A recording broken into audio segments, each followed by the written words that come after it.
আমি কিতা মানে আইতাম বুঝছি, মানে কই যাইতাম, তোমার একটা সিনারি দেখাইতাম ভাই। ভাবি কিন্তু আবার ইরানের খুব ভক্ত।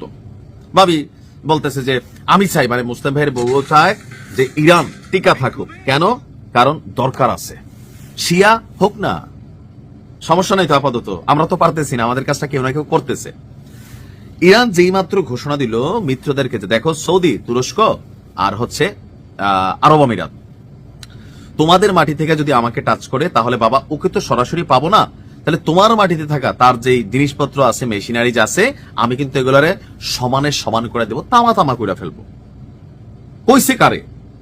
পাশের মনে করলেন 3 দেশে ডরাইছে কে? কাতার। কাতার থেকে ডরাইছে কারা? আমেরিকা। থাকে না যে একটা বোমানি দিয়া কইলাম যেন 4 জন রে বেটাই আমি কে চিনস, ওই রকম টাইপের আর কি, যে ধমক দিচ্ছেন একজনের টার্গেট হচ্ছে সামনে যে 10টা আছে দূরে দাঁড়ায় রয়েছে, এগুলারও কিন্তু থাকে না যে আপনি এক ঢিলে 10 পাখি শিকার করা যায়। আচ্ছা, কাতারের রাজধানী দোহাতে আমেরিকার একটা ঘাঁটি আছে, সেখানে সৈনিকের সংখ্যা কত জানেন? 10,000 মার্কিন সেনা কাতারের রাজধানী দোহাতে অবস্থান করছে। এত ছোট্ট একটা দেশ 10,000 কেন রাখছে? এইসব খেলা খেলার জন্য। তো এখন আমার ধারণা সম্ভবত আমেরিকা বড় একটা অভিযান চালাতে যাচ্ছে ইরানে, আর এই জন্য ইরান থেকে নিকটবর্তী বা ইরান প্রথম যেখানে টার্গেট করবে এটা হইতে পারে কাতার, বা ধরেন যেখানে টার্গেট করলে ঢিল মারলে সবচেয়ে বেশি ক্ষতিগ্রস্ত হবে এটা হচ্ছে কাতারের ঘাঁটিটা। নিরাপত্তার দিক থেকে অনেকটা দুর্বল। অন্যান্য দেশ, তুরস্ক যথেষ্ট প্রোটেক্টেড একটা দেশ, আরব আমিরাত যথেষ্ট প্রোটেক্টেড একটা দেশ, সৌদিও প্রোটেক্টেড একটা দেশ। এই 3টা দেশের সাথে তুলনা করলে কাতার একটু দুর্বল। সো ইরান কাতারের এই ঘাঁটিটাকে টার্গেট করবে, বুঝতে পারছে কে?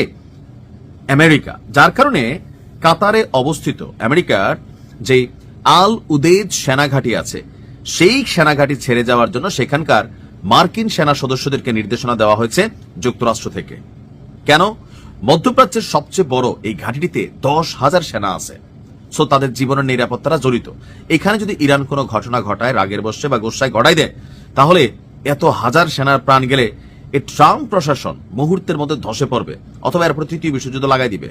সো আমেরিকা সম্ভবত চিন্তা করতেছে যে আমাদের খেলাটার আগে আমরা এই খেলাটা শুরু করি। আমাকে নির্দেশনা কি জানেন? আমি যখন নিউজটা বানাচ্ছি তখন 15ই জানুয়ারি ভোর, মানে 14 জানুয়ারি মাত্র শেষ হয়েছে আমার দেশে।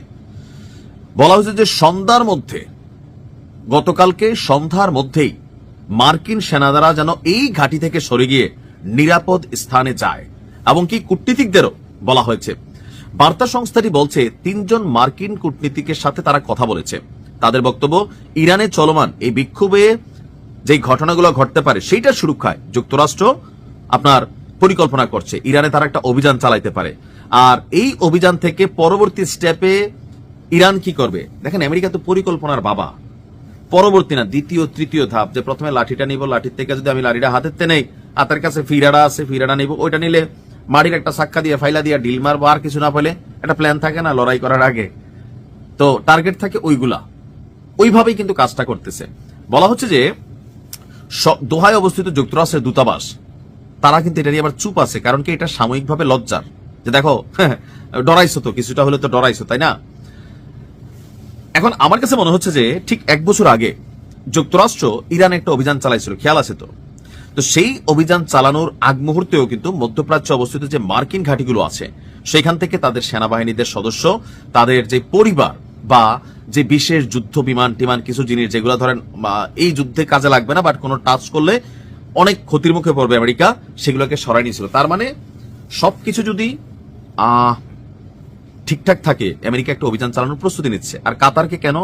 সেটার মেইন কারণ হচ্ছে গত জুনে যুক্তরাষ্ট্র যখন ইরানকে হাত দিয়েছিল, ইরান কাতারের এই ঘাঁটিটিতেই কিন্তু টাচ করে বসছিল। সো ইরান এখানে টাচ করবে, ক্যালকুলেশন তাই বলছে। দেখা যাক কি হয়। তবে 3য় বিশ্বযুদ্ধ আসলে মানে আসন্ন, চা শুরু হয়েছে। আল্লাহ ভালো রাখুক।